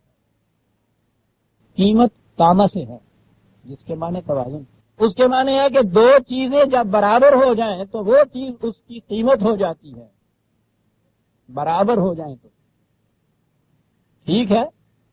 آپ کے ہاں ڈالر کا ایکسچینج 10 روپے ہے، 10 روپے میں ڈالر خرید لیا جائے تو یہ ڈالر کی قیمت ہو گئی، وہ برابر ہو جاتے ہیں۔ لیکن جب کوئی دوسری شے جو خریدی یا بیچی جائے وہ اس کے برابر نہ ہو، یوں ہی طے تم کر دو کہ بھائی اتنے دے دو تو میں دے دیتا ہوں، تو یہ ثمن ہوتی ہے۔ کہا کہ وہ جو ویلیوز پرماننٹ جو کوئی زندگی ہے اس کی تو کوئی متاع بھی ایسی نہیں جس کی قیمت ہو سکے۔ یہ جو تم آپس میں طے کر کے بیچتے ہو یہ ثمن ہے۔ جتھے آ کے انسان کہنا کہ اچھا 10 تو کتنے پیسے دینا چاہیے، یہ ثمن۔ جہاں یہ چیز ہو کہ دیکھ لو نرخ یہ ہے، اس پہ آپ کوئی چیز بیچیں گے تو وہ قیمت اس کی ہو جائے، ثمن قلیلا، اس کی قیمت تو کوئی ہو ہی نہیں سکتی۔ کیوں نہیں ہو سکتی قیمت؟ کہا بات سیدھی سی ہے، جہاں دعویٰ کرتا دلیل دیتا ہے انما عند اللہ ہوا خیر لکم ان کنتم تعلمون ما عندکم ینفد وما عند اللہ باق۔ اس لیے ہے کہ یہاں جو بھی تم اس کی، میں پھر وہ قیمت ہی کہوں گا، ہمارے یہاں تو دوسرا لفظ ہی ہے نہیں اردو میں، کوتا دامنی ہے تو باندھ، اسی لیے ترجمہ نہیں ہو سکتا قرآن کے الفاظ کا جو میں کہا کرتا ہوں۔ کہا کہ جو کچھ بھی تم اس کے عوض میں لے لو وہ جو ہے وہ طبی زندگی کے جنسوں میں سے کوئی جنس ہوگی نا، یہ تو بہرحال جانے والی چیز ہے، یہ زوال پذیر ہے، باقی نہیں رہ سکتی۔ اور وہ جو تم نے بیچا ہے اس کے عوض میں وہ تھی کہ جو کبھی بھی فنا نہیں ہو سکتی تھی، ہمیشہ باقی رہنے والی چیز تھی، کبھی ہمیشہ باقی رہنے والی چیز کی قیمت وہ ہو سکتی ہے جو کل ختم ہو جانے والی ہے۔ اور میں پیسے نہ حساب کر کے دسے ہی نہیں۔ اس نے ایک اصولی بات بتا دی کہ یوں یہاں کوئی متاع حیات جو ہے وہ قیمت نہیں ہو سکتی مستقل قدر، وہ مستقل قدر ہے، یہ تو جان کی ما عند اللہ باق، کیا بات ہے، ولا نجزین الذین صبروا اجرہم باحسن ما کانوا یعملون۔ یہ جو تم یہ جلدی سے جھوٹ بول لیتے ہو، جلدی سے سودا کر لیتے ہو، تو یہ اس لیے ہے نا کہ تم تھوڑا سا بھی صبر نہیں کرتے۔ یوں میں لفظ وہی ابھی لا رہا ہوں، یہاں ہم بھی اس معنی میں بولتے ہیں جو قریب ارموں کے معنی میں آ جاتا ہے، تو تھوڑا سا صبر تو کرنا چاہیے۔ سہار کے معنوں میں، جیسے برداشت کے معنوں میں، معنی اس کے استقامت کے ہوتے ہیں۔ ایک طرف اتنی بڑی کشش نظر آ رہی ہے، تھوڑا سا جھوٹ بولنے سے کتنا کچھ مل جاتا ہے، دوسری طرف یہ نظر آ رہا ہے کہ اس سے وہ ویلیو جو ہے وہ ہاتھ سے چلی جاتی ہے، جس کی کوئی قیمت نہیں ہے اس دنیا کے اندر۔ کہتا ہے یہ کشش جلدی سے غالب آ جاتی ہے تمہاری کشتی ڈولنے لگتی ہے۔ آئیے عربوں کے ہاتھ سے جو میں کہا کرتا ہوں صبورہ کے معنی پوچھیں وہ صبر کہاں استعمال کرتے ہیں۔ کشتی جب طوفانوں میں پھنستی یا طغیانیوں میں آتی یا موجوں کے گرداب میں پھنستی، ان کی لہروں کے اوپر ڈولنے لگتی جسے کہتے ہیں نا، تو اس کا توازن برقرار رکھنے کے لیے وہ ایک طرف ایک بڑا سا پتھر رکھ دیتے تھے تاکہ یہ ڈولے نہیں۔ یہ جو ایک وزن پتھر رکھتے تھے اسے وہ صبورہ کہتے تھے، جس کا مادہ صبر ہے۔ لگی کشتی ڈولنے کے لیے نام صبورہ سے کام لو، یہاں توازن نہ بگڑنے پائے، ڈگمگانے نہ پائے قدم، یہ کر لو گے تو والا نجزین، تم دیکھو گے کہ اس کا بدلہ تمہیں کتنا ملتا ہے۔ وہ چیز تو نکل جائے گی، وہ 10,000 روپیہ تو جاتا رہے گا۔ اجرہم بے احسن ما کانوا یعملون، تم نے جو اس وقت یہ عمل کیا ہے اور بڑا حسین عمل ہے، دیکھو ہم کس قدر خوبصورت بدلہ اس کا دیتے ہیں۔ بنیاد ہی دین کی اس پہ ہے عزیزان من کہ آپ کس چیز کو زیادہ ویلیو، کس چیز کی زیادہ ہے تمہاری، ہے یہ ساری چیز تقابل کی، بات ہی کمپیریزن کی۔ جہاں یہ تقابل نہیں آتا، کشمکش یہ نہیں آتی، وہاں یہ سوال ہی پیدا نہیں ہوتے سر۔ اور یہی وجہ ہے کہ رہبانیت اور تصوف اور یہ خانقاہیت جو ہے یہ دین نہیں ہے، وہاں فرار ہے اس چیز سے کہ آپس میں ٹکراؤ نہ ہو، تقابل نہ ہو ان چیزوں کا۔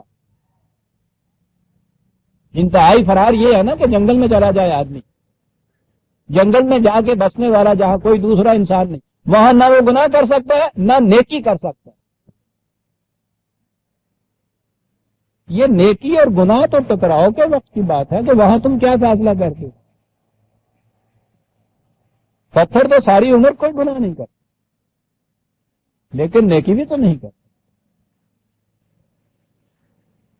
یہ جسے اس نے صبر کہا ہے وہ تو اسی وقت ضرورت ہے کہ کشتی آپ کی موجوں کے اوپر ٹھیکتی جا رہی ہے۔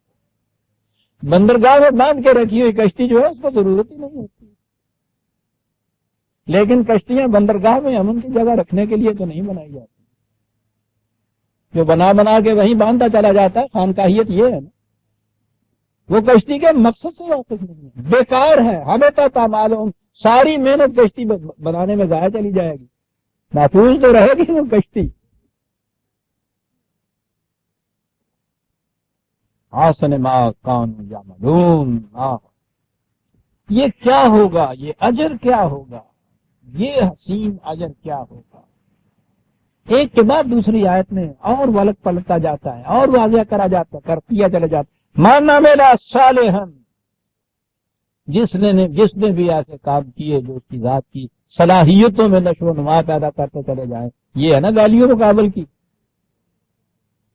جس نے بھی ایسے کام کیے، اب یہ دیکھیے بات ایک اصولی چلی آ رہی ہے، لیکن کس طرح وہ دو لفظوں میں بڑے وہ اہم حقیقتیں بھی لاتا چلا جاتا ہے جو نگاہوں سے اوجھل تھی، اور وہ اہم حقیقت جو انسان نے نہیں، مردوں کے استبداد نے جس کو ہمیشہ نگاہوں سے اوجھل رکھا وہ یہ تھی کہ مرد اور عورت میں مساوات نہیں ہو سکتی، یہ ہمیشہ پست رہے.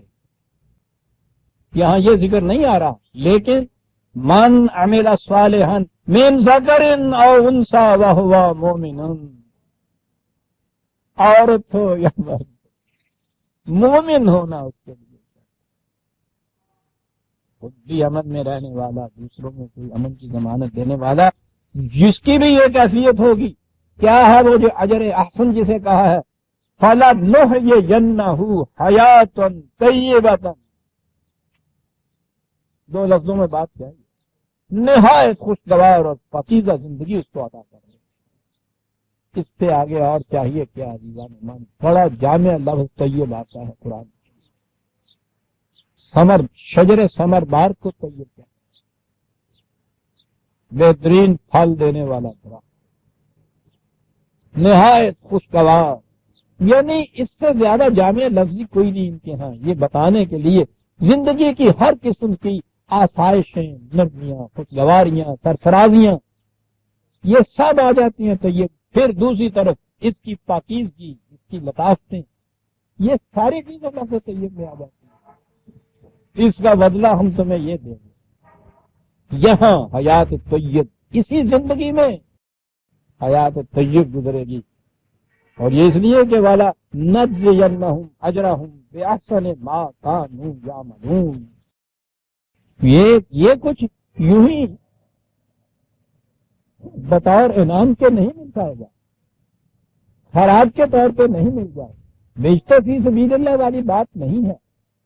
اتنا بڑا انعام جو مل رہا ہے اس پہ کچھ ہو سکتا تھا نا کہ اللہ تعالیٰ تیرا شکر، جسے ہم کہتے ہیں بڑا احسان ہے. اس نے کہا کہ کچھ نہیں، ہم نے احسان وان کچھ نہیں کیا. اجرہم بأحسن ما کانوا یعملون، تم نے محنت کی، اس کی مزدوری ہم نے دے دی بابا. سوال یہ پیدا ہوا اور پیدا ہوتا ہے ہر دل میں کہ بات تو یہ بڑی صاف واضح سی ہے. ایک طرف اتنی بڑی قیمتی متاع، ایک دوسری طرف اس کے یہ اس قدر جن سے کاسد آنی جانی چیز جو ہے، تو سمجھ میں تو یہ بات آ جاتی ہے کہ اسے اس کے عوض بیچنا نہیں چاہیے، یہ بڑا ہی گھاٹے کا سودا ہے. لیکن پھر یہ کیا بات ہے کہ انسان صاحب عقل و ہوش ہونے کے باوجود اس چیز پہ آمادہ ہو جاتا ہے، اور ہر روز آمادہ ہی کیا ہوتا ہے، ہر روز آپ تو کرتے ہی یہ ہیں. تو یہ ہوتا کیا ہے پھر، ہے نا ہم سوال، ہاں نا اس قابل کہ اس کا جواب محفوظ رکھا جاتا. یہاں پہنچنے کے بعد میں نے عرض کیا ہے کہ وہ خدائے علیم و بصیر ہے، جو ہمارے دل میں آج گزرتی ہے اس کے علم میں تو اس وقت بھی تھی. اس لیے وہ ہمارے دل میں گزرتی ہوئی بات جو ہے وہ فوراً وہ نوئے نہیں کانکار والی گل کہا جاتا ہے. یہ بات تمہارے دل میں گزرتی ہوگی یا یہ روز کا مشاہدہ تمہارا ہوگا. سمجھ میں آنے والی بات نہیں ہے کہ لوگ بڑے سمجھدار ہیں. روزمرہ کے کاروبار میں ہم یہ دیکھتے ہیں کہ ایک ڈھیلے کی کمی نہیں کھاتے تھا، جب تک پسینہ نہیں آ جاتا اس وقت تک سودا نہیں ختم کرتے. یہ تو اس معاملے کے اندر کیا ہو جاتا ہے پھر، پاگل تو یہ ہے نہیں. یہ کیوں ہوتا ہے؟ کہا انسان کے جو اپنی مفاد پرستی کے جذبات ہیں وہ عقل و ہوش پہ غالب آ جاتے ہیں. ہے نا یہی ہوتا ہے عزیزان من. یہ جو جذبات ہیں نا جو ایسے مقام پہ ان اتنی عظیم ویلیوز کے اوپر بھی وہ غالب آ کے نگاہوں میں چمک، جھوٹی سی کشش، ملمہ سازی، فریبکاری، تصنع، یہ کچھ پیدا کر دیتے ہیں. اس کا نام شیطان ہے. وہ جو ہمیں بعد میں آ کے ہم نے اپنے اس جھوٹے فریب کی خاطر باہر کھڑا کر لیا کہ کار بد تو خود کرے، لعنت کرے شیطان پر. وہ اپنے سے باہر ایک ہم نے رکھ لیا ہے لعنت کرنے کے لیے. کوئی ہم تو نہیں یہ کرتے، وہ جی وہ شیطان ہے نا انسان کے لیے، وہ شیطان کرتا ہے وہ سارا جو کچھ. بالکل ٹھیک ہے. یہ فریب یہ کہیں باہر نہیں کھڑا، یہ انسان کے اندر ہی، انفرادی طور پہ بھی انسانوں ہی کے اندر ہے، اجتماعی طور پر بھی یہ انسانوں ہی کے اندر ہے. یہ ایک چھوٹا سا شیطان بنا دیجیے، وہ سنا ہے جہاں اس کو وہ پتھر مارتے ہیں وہاں بھی وہ دو چھوٹے ہیں ایک بڑا ہے اس کے اندر. اجتماعی طور پر بھی یہی چیز ہے. افراد کے اپنی مفاد پرستی کے جذبات جب غالب آتے ہیں اس پہ تو وہ جتنی بھی اس قسم کی ویلیوز اقدار یہ اصول ہیں وہ ان کو فراموش کر دیتا ہے, بھول جاتا ہے, پس پش ڈال دیتا ہے. اقوام میں بھی یہی ہوتا ہے. معاہدہ شکنی کب ہوتی ہے؟ جب وہ قوم دیکھتی ہے کہ اس کے اپنے مفاد جو ہیں وہ معاہدہ توڑنے سے حاصل ہوتے ہیں, وہ توڑتا ہے. یہی چیز وہاں بھی ہوتی ہے. بڑا شیطان سے کہا اس کے لیے کرنے کا کام کیا ہے؟ یہ جو ہم نے کہا ہے کہ ایسے وقت میں لفزش نہ آنے دیا کرو, اپنے پاؤں میں ثابت قدم رہا کرو تاکہ تمہاری کشتی ڈھولے نہیں. اس کے لیے کرنا کیا چاہیے؟ کہا فَإِذَا قَرَأْتَ الْقُرْآنَ فَاسْتَعِذْ بِاللَّهِ مِنَ الشَّيْطَانِ الرَّجِيمِ. ترجمہ ہمارا یوں ہوا کہ جب تم قرآن پڑھنے لگو فَاسْتَعِذْ بِاللَّهِ, میں یہی لفظ رہنے دیتا ہوں. عمل اس پہ کس طرح کہتے ہوا کہ جب قرآن پڑھو تو شروع میں کہو اعوذ باللہ من الشیطان الرجیم, پورا ہو گیا یہ کام.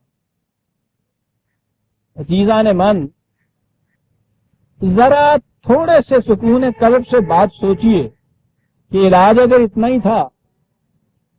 عام طور پہ ہر روز صبح تلاوت قرآن بھی کی جاتی ہے اور یہ تو اب ہمارے ہاں یہ ایک چیز مستقل چیز ہو گئی ہے کہ جب بھی قرآن پڑھنے لگتے ہیں پہلے اعوذ باللہ من الشیطان الرجیم پڑھتے ہیں ہم, پھر مسجدوں میں قرآن سنتے ہیں ہم.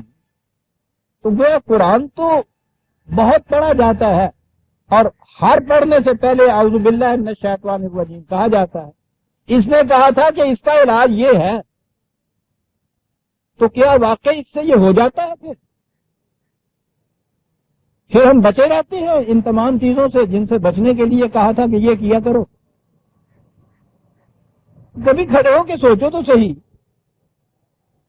یہ واقعہ ہے نا کہ اس کے بعد یہ کچھ نہیں ہوتا. یہ واقعہ ہے نا کہ اس تلاوت و قرأت قرآن کے باوجود باہر جا کے یہ سارے قرآن پڑھنے والے ہم لوگ یہی کچھ کرتے ہیں. تو یہ بات تو نہ ہوئی. پھر تو اس کے بعد دو ہی باتیں سامنے صاف آئی نا کہ یا تو معاذ اللہ یہ جو قرآن نے کہا ہے یہ صحیح نہیں, اس سے نہیں یہ ہوتا, یا یہ کہ جو اس نے کہا تھا ہم وہ نہیں کرتے. تو جب تک آپ نام کے بھی مسلمان رہتے ہیں پہلی بات کہنے کی تو جرت نہیں ہو سکتی. آپ بات تو دوسری ہے نا, دوسری بات کہنے کی بھی جرت نہیں ہو سکتی کہ فریب نفس کا پردہ چاک ہو جاتا ہو. اگر یہ بات سمجھ میں آ جائے کہ قرآن کی قرأت اور تلاوت وغیرہ کے متعلق جو اس نے کہا ہے کہ یہ کیا کرو تو بچ جاؤ گے ان تمام لغزشوں سے. اگر اس کے بعد یہ صورت ہو کہ یوں کرنے سے بھی آپ بچ نہ سکیں تو اس کے بعد یا تو سوچ سمجھ کے دیکھنا ہوگا کہ قرآن چاہتا کیا ہے, اور یا پھر اس کے بعد قرآن کی قرأتیں اور تلاوتیں چھوڑ دیں گے آپ. یہ جو سارے جنہوں نے چھوڑی ہوئی ہیں وہ اس لیے چھوڑی ہوئی ہیں, اور جو اس کے باوجود کیے جا رہے ہیں وہ اس لیے ہیں کہ اپنے فریب نفس کے پردے سے باہر نہیں نکلنا چاہتے. ورنہ نہ دائر میں نہ حرم میں خودی کی بیداری, شیطان کی گرفت سے تو نہ یہ قرآن پڑھنے والے بچے ہوئے ہیں نہ قرآن کو چھوڑنے والے بچے ہوئے ہیں. کیا بات, اذا قرأت القرآن فاستعذ باللہ من الشیطان الرجیم. پہلے تو یہ قرآن جو لفظ ہے بڑی اہم چیز. عام طور پہ تو یہ قرأت سے ہی اس سے متعلق بتایا جاتا ہے پڑھنے والی چیز, لیکن یہ حقیقت میں عبرانی زبان کا ایک لفظ ہے قرأت. اس کے معنی ہوتا ہے جس میں ہم مملکت کی طرف سے ایک اعلان ہوتا ہے اسے پروکلمیشن کہتے ہیں, اعلامیہ, عام اعلان. قرآن کے معنی ہی ہے پروکلمیشن, عام اعلان نہ ہو انسانی کے لیے. قرأت القرآن کے معنی ہے اعلان کرنا, پروکلیم کرنا, ایک چیز کو اناؤنس کر دینا. بلکہ اناؤنس سے وہ آگے ایک درجہ ہوتا ہے پروکلمیشن جسے کہتے ہیں. وہ حکومتوں کی طرف سے جس قسم کے اعلانات ہوتے ہیں دیکھیں نا, اس میں بڑا فرق ہوتا ہے. پروکلمیشن ہوتا ہے عام اعلان کرنا. انفرادی طور پر اپنے متعلق کی چیز ہوتی ہے. جب بھی یہ چیز تم کرو آگے فاستعیذ باللہ، یہ فاستعیذ یہ جو چیز ہے الف عین اور دعا، جس کے معنی ہے جس کے ہم نے جس کو عملاً جس پہ ہم یوں عمل پذیر جس پہ ہم یوں کہ ہوتے ہیں کہ اس کے پہلے اعوذ باللہ من الشیطان الرجیم پڑھ کرے اعوذ باللہ، یہ وہی چیز ہو پڑھ لیا کرو. قرآن بھی پڑھ لیا کرو اور قرآن سے پہلے یہ بھی پڑھ لیا کرو. پڑھ لیا ٹھیک ہے، مطلب حل ہو گیا. سفر پہ جانا ہے، ٹائم ٹیبل رکھا ہے، کیا کرو میاں ٹائم ٹیبل کنسلٹ کر دیا کرو. آپ اسے پڑھ رہے ہیں، آپ ٹائم ٹیبل کو نہایت صحت سے پڑھ رہے ہیں. اگلا کہتا ہے کہ نہیں ہو یہ جو تم نے پڑھا ہے لفظ یہ لکھا ہوا ہے JHELUM جہلم نہیں ہے، یہ جہلم ہے، یوں پڑھو. مخرج حلق ہے. پڑھ لیا، گاڑیوں کے وقت دیکھ لیے، نوٹ کر لیا، سب کچھ کر لیا. الہی عاقبت محمود گرداں تھپ کیا، ٹائم ٹیبل رکھ دیا اور اس کے بعد اٹھ کے دفتر چلے گئے. پڑھتے رہیے تو روز اس ٹائم ٹیبل کو پہنچ جائیں گے راول پنڈی. آپ یہ ٹھیک تھا کہ اب تو ہم پہنچتے بھی نہیں ہیں راول پنڈی، یا اسے قریب جاتے ہیں تو کہنے راول پنڈی آ گیا، یعنی وہ بھی تھوڑے والا آؤں ہے گا گھر ٹھیک ہے تم بھی نہیں جانتے وہ بھی آؤں ہے گا. ارے لاہور نہیں آیا، یہ تھوڑے والا آنا چاہیے. تو بولا کوئی ڈگ پیا سی نا، انہوں کٹن واسطے بندہ گیا تو ان کہنے لگا مالی صاحب ہاتھ دیو، میں نے ہاتھ دیو تو ہاتھی نہ دے. وہ تو کہنے لگا انہوں تیرا پتہ ہی نہیں ہے اس لفظ، انہوں کہو مالی صاحب ہاتھ لاؤ میرا. انہیں کہا جی ہاتھ لاؤ، میں ہاتھ پھڑ لیا. کہنے لگا نہیں وہ گل تو سنی نہیں کبھی ساری ہو دیو لاؤ انہوں کہو. کبھی راول پنڈی جاندے اور راول پنڈی آ رہی. ہاں جی، روز صبح اٹھ کے وہ ٹائم ٹیبل کنسلٹ کیا کرو. بالکل کرتے رہا کرو. والے کا فضل اللہ جی.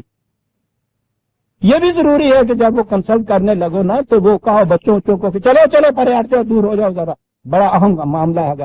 راول پنڈی جان کا مسئلہ بڑا اہم ہے، ایسے وہ کنسلٹ کر رہا ہوں ٹائم ٹیبل کو. ہاں سب سے یہ ہے نا شیطان رجیم سے پناہ مانگ رہے ہیں آپ. کوئی مخل نہ ہو اس وقت، بڑے غور سے مجھے پڑھنا. اگر 2-4 منٹ کا بھی ادھر ادھر ہو گیا تو گاڑی مس ہو جائے گی. ٹھیک ہے، یہ سب کچھ کرنے کے بعد اسے ٹیبل بیٹھ کے رکھا دے لگتا چلے. استعیذ باللہ اعوذ باللہ من الشیطان الرجیم. پھر سوچا گیا کہ یہ تو روز کچھ کرنا پڑتا ہے، یہ گھنٹہ بھی کچھ نہیں. کیا کیا جائے؟ تعویذ لکھ کر ڈالیے. تعویذ کا لفظ اسی سے ہی ہے، یہ اعوذ جو ہے نا اسی سے لفظ تعویذ ہے. اس کے معنی ہے مستقل طور پہ ایک چیز کا ہو جانا. وہ ٹھیک ہے، روز روز اٹھ کے اعوذ باللہ من الشیطان الرجیم وہ ایک ہی تعویذ لکھ کے ڈال دیجیے. چلو ٹھیک ہے. عرب یہ لفظ بولا کرتے تھے. آپ نے دیکھا ہے کہ یہ مرغی اپنے چھوٹے چھوٹے چوزوں کو باہر لے جاتی ہے، اس کو سکھاتی ہے دانا دن کا کیسے چگنا ہے، باہر کھیت میں کیسے پھرنا ہے، یہ سارا کچھ ہوتا ہے. بڑے اطمینان سے وہ چوزے یہ کچھ کرتے ہیں. یوں ہی کہیں چیل کا سایہ ان پہ پڑے یا بلی کی میاؤں یہ سنے، آپ دیکھیں ہیں کہ وہ یک لخت بھاگ کے مرغی کے پروں کے نیچے آ جاتے ہیں، اس کی حفاظت میں آ جاتے ہیں. اسے عزیزان من عرب اعوذ باللہ کہتے ہیں. آج کی اصطلاح میں اسے امبریلا کہا جاتا ہے. یہ چھتری کے معنوں میں نہیں وہ آتا. بڑی پروٹیکشن جو ہوتی ہے نا کسی کی. کہا کہ جب یہ چیز تم قرآن کے اوپر عمل کرنے کے لیے اٹھو انفرادی طور پر یا اجتماعی طور پر، تو پہلی چیز یہ ہے کہ یہ جو جذبات آنے والے ہیں نا تمہارے،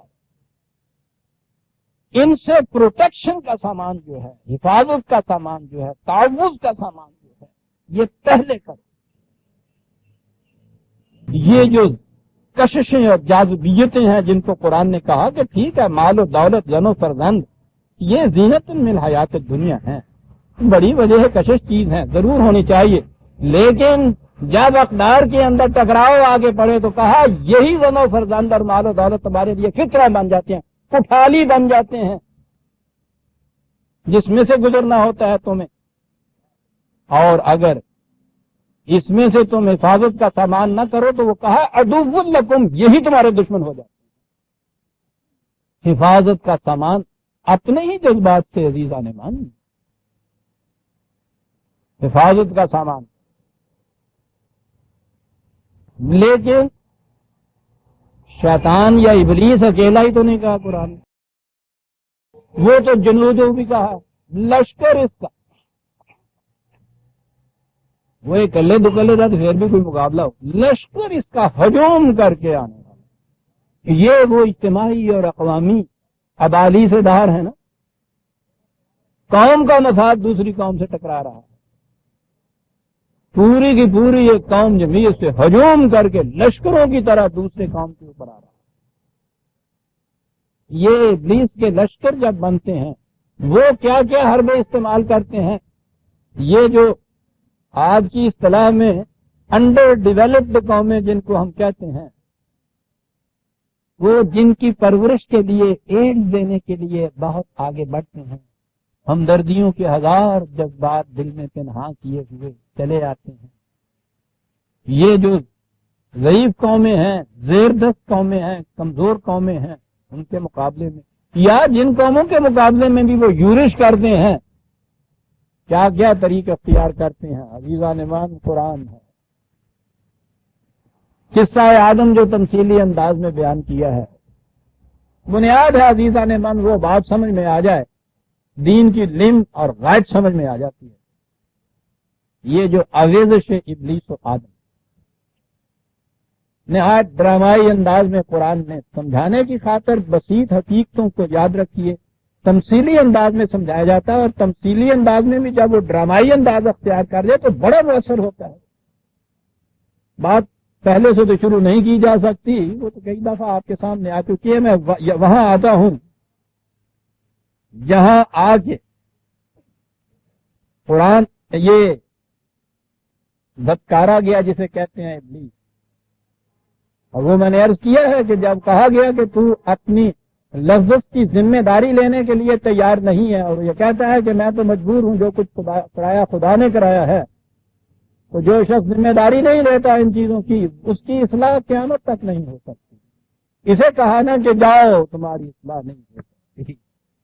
ہاں، اور وہاں بڑے خوبصورت ہے عزیزان من یہ ڈائلاگ جو ہے، قال ارأيتك هذا الذي كرمت علي لئن أخرتني إلى يوم القيامة لأحتنكن ذريته إلا قليلا۔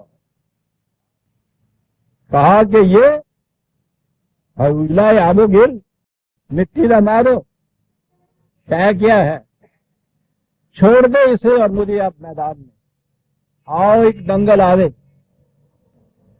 شرط ایک ہی ہے کہ یہ نہ کہیں ہو کہ جب میں اس پہ چڑھ دوڑوں اور میں غلبہ پا لوں تو موت تیرے ہاتھ میں ہے، اس وقت میرا ٹینٹ بدوا دے اور پھر تو موت مجھے دے دے، تو یہ تو پھر مقابلہ برابر کا تو نہ رہا نا۔ کہا یہ ٹھیک ہے کہ ایک فرد جو ہے آدم کی، اسے تو موت آئے گی، ذریت جو ہے نسل آدم جو چلی آ رہی ہے، جب تو اسے زندہ رکھے گا تو پھر مجھے بھی زندہ رکھنا ہوگا۔ ہاں ٹھیک ہے، ہم بڑے منصب مزاج، مانی شرط، کہا مانی سرکار، جان کے مانتا ہوں تو عرض کروں ہزار ہزار سلام کے ساتھ، اور اس نے واقعی عرض ہزار ہزار سلام کے ساتھ کہا تھا، قالا بے عزت کا، تیری عزت کی قسم دیکھ میں پھر اب کیا جائے۔ ہاں ہاں، تجھے اتنا جاننے والا قریب بھی، قسم ہے تیری عزت کی، تو اب دیکھ تماشا دیکھ، جب تو نے کہہ دیا کہ تجھے چھٹی ہے قیامت تک، اب تماشا دیکھ، لا ہفتہ نے کھن نہ قدر۔ میں یہ لفظ جو ہے عزیزہ نے من کئی دفعہ بتا چکا ہوں، عجیب و غریب لفظ ہے۔ گھوڑے پہ تو سواری کی جاتی ہے، زین اور لگام اور یہ چیزیں، اور زیب دیتی ہیں اس کو، وہ تو اور زیادہ حسین ہو جاتا ہے اس میک اپ سے۔ لیکن وہ گاؤں کے لڑکے جب ان کے قابو کوئی ٹیر آ جاتی ہے یا ٹٹو آ جاتا ہے ان کے پاس کہاں یہ زین اور کہاں ان کے پاس یہ لگامیں. تو وہ ایک رسی لے کے، رسی بھی ہوئے مونجلی، وہ اس کی یہاں تھوتنی کے اوپر اس کو بل دیتے کبھی یہ کہنے پاؤں نہیں پا کے تیرے اتنے چڑھ دیں. اب سوچئے بغیر زین کے اس کے اوپر یہ سوار لونڈا ایڑیاں مار رہا، اور وہ مونج کی رسی کے ساتھ وہ کھبی دیتی ہوئی. اس میں یہ اس کے لیے تکلیف کا پہلو نہیں ہوتا، ذلت کا پہلو بھی بڑا ہوتا ہے. اس گھوڑے کے مقابلے میں کہ جس کی کیفیت یہ ہو کہ اس قسم کی وہ لگامیں ہیں اور زین ہے، اور کھڑا ہوتا ہے تو دو سائز اتر کے اس کی لگاموں کے سامنے سے پکڑتے ہیں، اس میں بڑی عزت ہوتی ہے. سواری تو اس پہ بھی ہوتی ہے.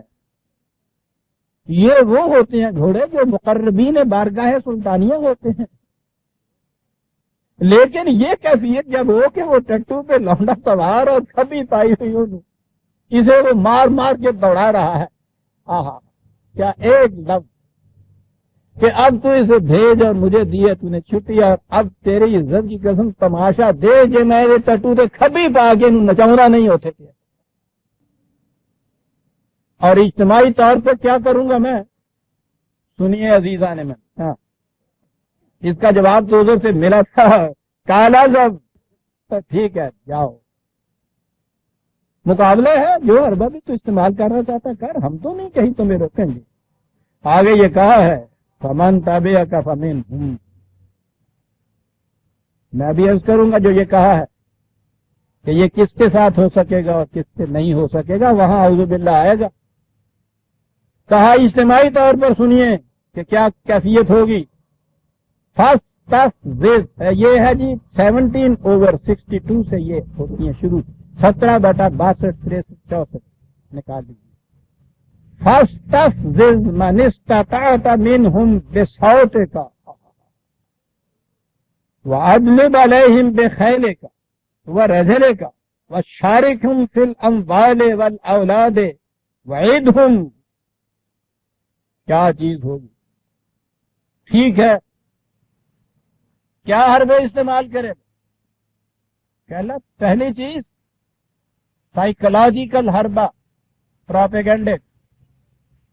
میں کچھ نہیں کروں گا، ان کے یہاں جاؤں گا بھی نہیں، کچھ آوازیں فضا کے اندر منتشر کروں گا. آہا قرآن ہے عزیزان مان. یعنی آج ان اقوام کو لشکر دوڑانے کی ضرورت ہی نہیں رہی تھی.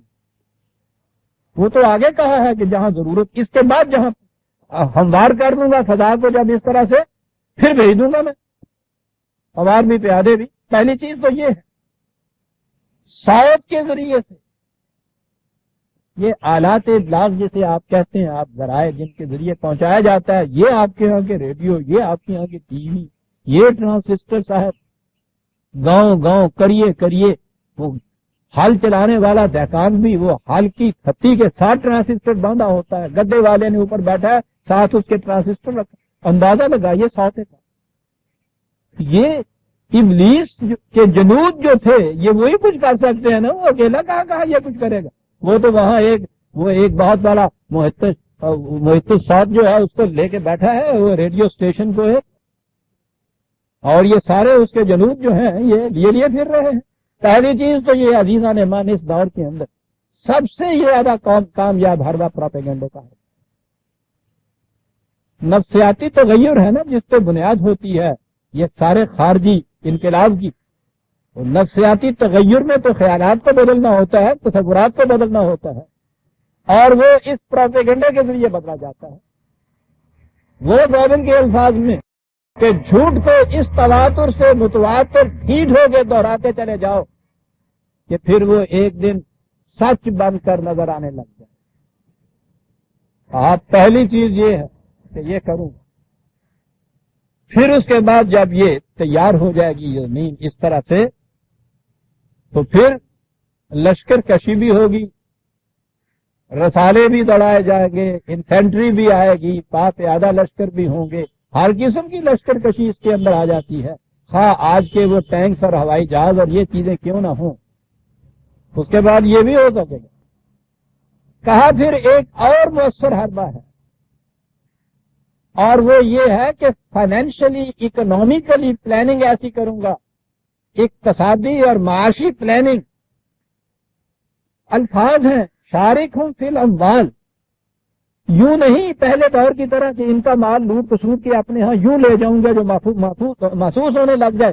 وہ جو اس سے پہلے پالیسی تھی ان کی کالونائزیشن کی کہ انڈر ڈیولپڈ کنٹریز کے اندر آؤ اور یہاں کا سارا مال و دولت جو ہے لوٹ کسوٹ کر اپنے ملک بھیجتے چلے جاؤ. وہ چیزیں جو تھیں وہ بے نقاب ہونی شروع ہو گئی. یہ قومیں ذرا ہوشیار ہوئی، انہوں نے کہا غلط ہے، یہ یوں ہی نہیں انگریز چھوڑ گیا ہے آپ کا ہندوستان. انہوں نے کہا طریقہ بدلو اس سے.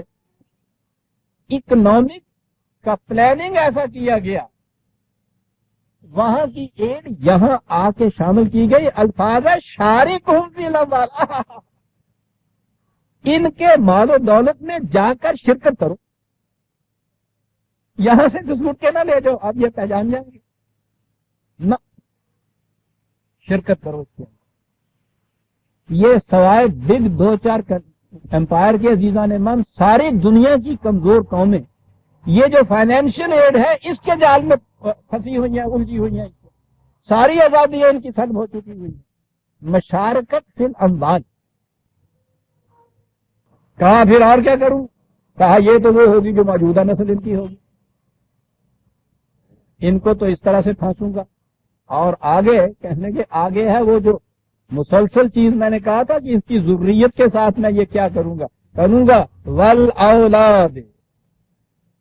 یہ آنے والی نسل جو ہے ان کے تخیلات، نظریات اور تصورات جو ہیں اس میں بھی میں شرکت، سارے ابلیسی تصورات جو ہے ساتھ کے ساتھ یہ طے شارک ہوں ہوا. یہ نہیں کہوں گا ان کو کہ تم غیر مسلم ہو جاؤ، کافر بن جاؤ، بالکل نہیں. کمیونسٹ بھی یہ نہیں کہتا کہ تم کافر بن جاؤ، وہ کہتا ہے مسلمان رہ سکتے ہو تمہیں یہ نماز روزے کی سب اجازت ہے. وہ صرف جو آئیڈیالوجی ہے وہ ہے جو ہم دیتے ہیں، تم اپنے ساتھ رکھو اللہ کو. شارک ہوں. ابھی اگلی آیت میں دیکھو ابھی آتا قرآن کہتا ہے کہ یہ شرک جو ہے اس کے ذریعے سے مارتا ہے تمہیں. یہ عزیزان من یہ آپ کے ہاں کے جو آبادیس جہاں ہیں اگر کھلے بندے یہ کہیں کہ ہم خدا کے منکر ہیں، ملحد ہیں، بے دین ہیں، کافر ہیں، ہم مسلمان نہیں ہیں، ان کے بھرے میں کوئی نہیں آئے گا. وہ سب مسلمانوں کا سا نام رکھا کے مسلمان بن کے آپ کے ہاں بیٹھے ہوئے. اسلامی انجمنیں، اسلامی جلسے، اسلامی کانفرنسیں ہوتی ہیں، ان میں آتے ہیں، ان کی صدارتیں کرتے ہیں. شارک ہوں، وہ الگ بیٹھ کے ان سے ہٹ کے نہیں، کوئی نہیں مانے گا. شارک ہوں فی الاولاد، اندر گھس کے ان کے ساتھ رہ کے شریک ہو کے ان کا. مان آج تو ایک ایسی تھی کہ اس کے اوپر بھی برس دن میں آپ کو درد دیتا رہا. کیا کروں، میں نے تو وہ وقت بھی لے لیا جو درمیان میں کھا گیا تھا. لیکن عزیزان من یہ باتیں بھی ختم ہو سکتی ہیں، مجھے چلنا چاہیے آگے. یہ جو ہے آیت اس کو ختم کرنا چاہیے. 10 منٹ کی مزید اجازت لوں گا ضرور، بات بیچ میں نہ رہ جائے. کہا پھر کیا کروں گا؟ ان کو کچھ اسی وقت نقدی دے دوں گا کہ نہیں صاحب ٹھیک ہے، یہ تمہارا اتنا سا ملک ہے وہ چھن گیا ہے، لیجئے میرے ہاں آ جائیے، امریکہ بہت بڑا ملک ہمارا ہے، اس میں آ جائیے، میں یہ کروں گا اور یہ تمہارے ہاں یہ. کہا یہ بالکل نہیں. وعیدہم، وعدے کرتا چلے جا، ذرا سا بھی تمہارے ہاں کسی نے تمہارے حق خود ارادیت کے خلاف ذرا سا قدم بڑھایا، تم دیکھو ہماری مدد کس طرح سے تمہیں آئے گی. چڑھا بچہ سولی رام پلی کرے گا. وعیدہم، وعدے کرتے چلے، وعدے کرتے. اور یہی کہا ساتھی وما یعدہم الشیطان الا غرورا. کہا یہ وعدے سارے فریب ہوں گے. بڑا ایماندار ہے. عزیزان من، آج کے دور کا نوجوان جسے سائیکالوجی کیوں پڑھائی جاتی ہے کہ یہ چیزیں جو آتی ہیں کسی انسان کا کہ بس میں نہیں ہے کہ ان کا مقابلہ کر سکے. میں اگر یہ عرض کروں کہ سائیکالوجی کے یہ مختلف جو ڈپارٹمنٹس ہیں، انسٹنکٹیوزم، بیہیویئرزم، یہ اینتھروپولوجی، سوشیولوجی، پولیٹیکل سائنس، یہ جتنی چیزیں بھی ہیں یہ سب کی سب یہ بتا رہی ہیں کہ انسان، یہ انسٹنٹیزم والا تو وہ ہے جو یہ کہتا ہے کہ پیدا ہونے سے بیشتر یہ ساری چیزیں جتنی بھی ہیں ابلیسی اپنے اندر لے کے پیدا ہوتا ہے، پیدا ہی ہوتا ہے۔ دوسرے اینتھروپولوجی والے وہ کہتے ہیں کہ یہ وراثتاً آتی ہیں اوپر۔ بیہیویئرزم والا کہتا ہے معاشرے میں جس قسم کی گھنٹیاں بجائی جاتی ہیں، عادتیں ڈالی جاتی ہیں، وہ ہو جاتی ہیں۔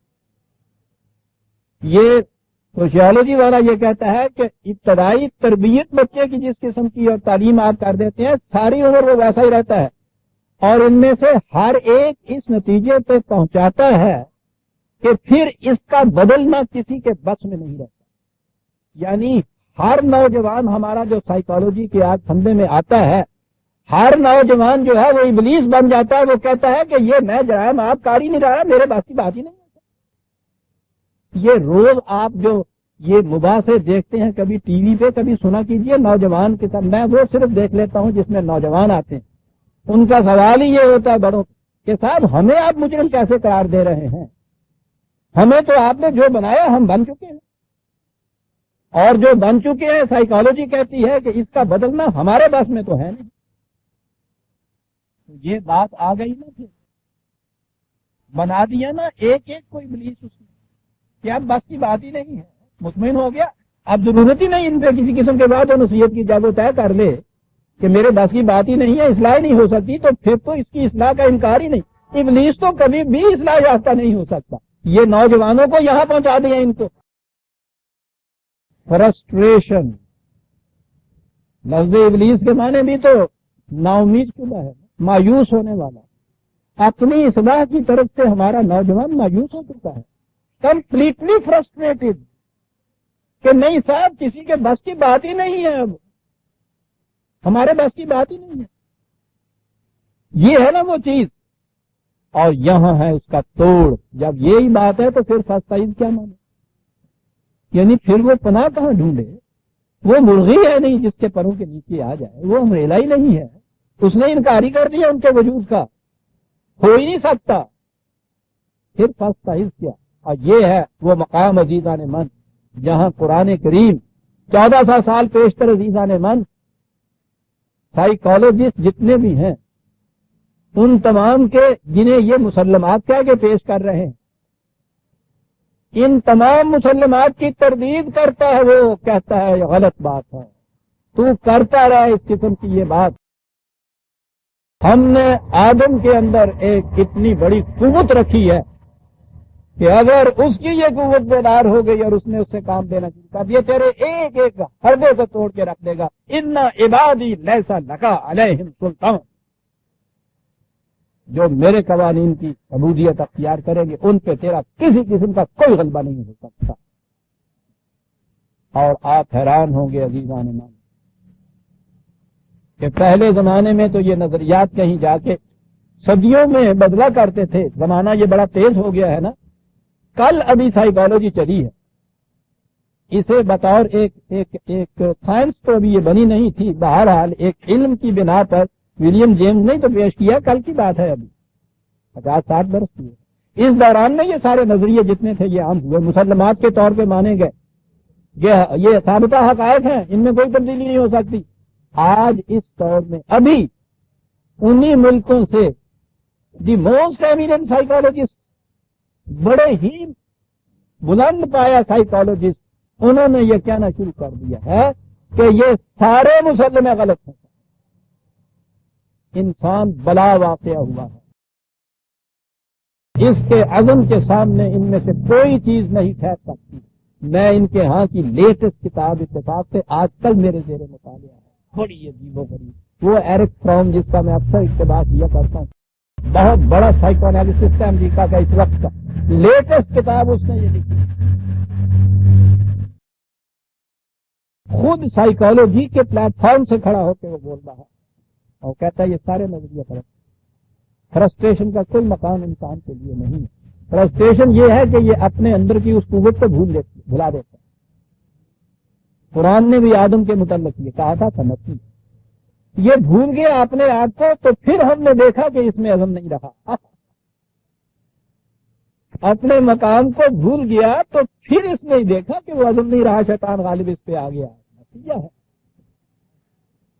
قرآن نے یہ کہا کہ ان عبادی لیس لک علیہم سلطان، اور یہ ہے جہاں سائیکالوجی آج پہنچی ہے، اور یہی اس آیت کے اندر ہے، فاستعذ باللہ من الشیطان الرجیم انہ لیس لہ سلطان علی الذین آمنوا وعلی ربہم یتوکلون، اس کا کوئی جادو اور تیرا کوئی غلبہ نہیں ہو سکے گا ان لوگوں کے اوپر جو ہماری ان اقدار کی صداقتوں پر ایمان رکھیں اور پھر یقین رکھیں کہ یہ کبھی دھوکہ نہیں دیں گی، یہ سہارا ٹوٹے گا نہیں پڑے، ان پہ تیرا کوئی غلبہ نہیں ہوگا، انما سلطان ہو، تیرا غلبہ ان لوگوں پہ ہوگا۔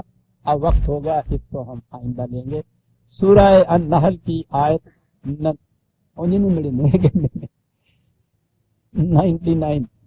99 تک ہم آ گئے عزیزان من، 100ویں سورت سے ہم آئندہ لیں گے۔ ربنا تقبل منا انک انت السمیع العلیم۔